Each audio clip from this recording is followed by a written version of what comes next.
The Four Noble Truths.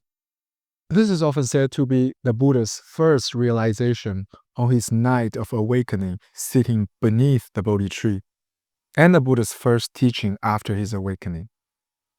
First, life is suffering. Second, that suffering has a cause. Third, there's an end to suffering. Fourth, there's a path that leads to the end. This teaching has become the foundation of Buddhism, and that's why when I first read during a seminar at Berkeley that the Four Noble Truths may have been added to the story later, I was shocked. The scene of the Buddha's awakening is often described in the ancient texts with striking clarity. He sits in meditation, passing through 4 levels of meditative stillness called dhyanas. The 4th dhyana is the deepest, a state beyond pleasure and pain. It's at the threshold of going beyond the 4th dhyana that something shifts. The text says his mind becomes pure, supple, immovable. And then insight arose. He realized the 4 Noble Truths and sees clearly the roots of the mental intoxicants: craving, attachment to existence, and ignorance. And through this, these so-called mental poisons are destroyed and liberation is attained. And that is the classic story of the Buddha's awakening. But some scholars have noticed something odd. This pattern of the Four Noble Truths, truth, origin, cessation, path, gets repeated like a formula in many stories. Something it may have been inserted later to explain awakening in a neater, more structured way. Maybe a little bit too neat. Also, if you think about it, the Four Noble Truths are a teaching about the path to awakening. So why would the Buddha, during his night of awakening, realize a path at the very moment that he had already reached the end of that path? It's like arriving at the summit and only then discovering the map that leads there. And most importantly, when you look back at the earlier layers of Buddha's text, it seems that the Four Noble Truths weren't there. And when we turn to the earliest stories about the Buddha's awakening, we find something else being emphasized.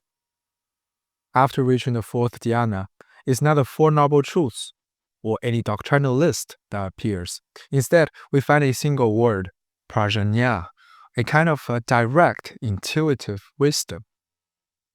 And it may have been this wordless wisdom and not the Four Noble Truths that originally marked the Buddha's awakening. And this liberating wisdom was primarily associated with the practice of the 4 dhyana and the destruction of the mental intoxicants.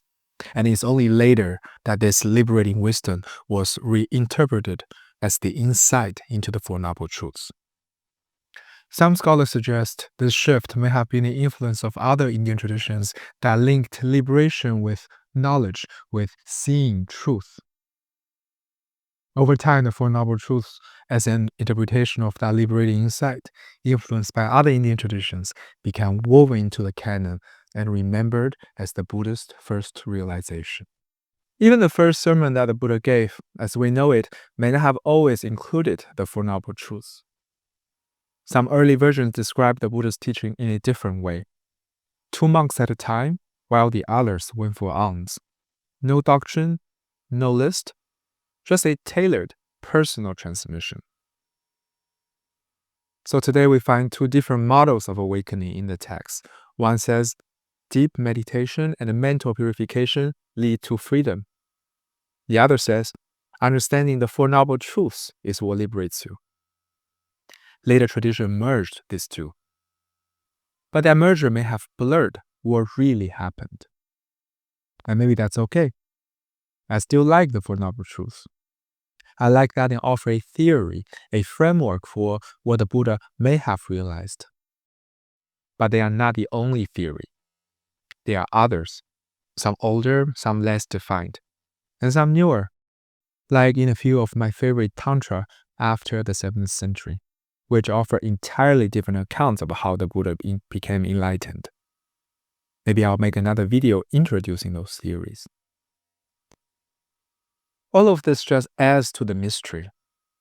For those of us who long to understand what really happened under the Bodhi tree that night, perhaps the only thing we can affirm is this: something happened that night, and we are still wondering.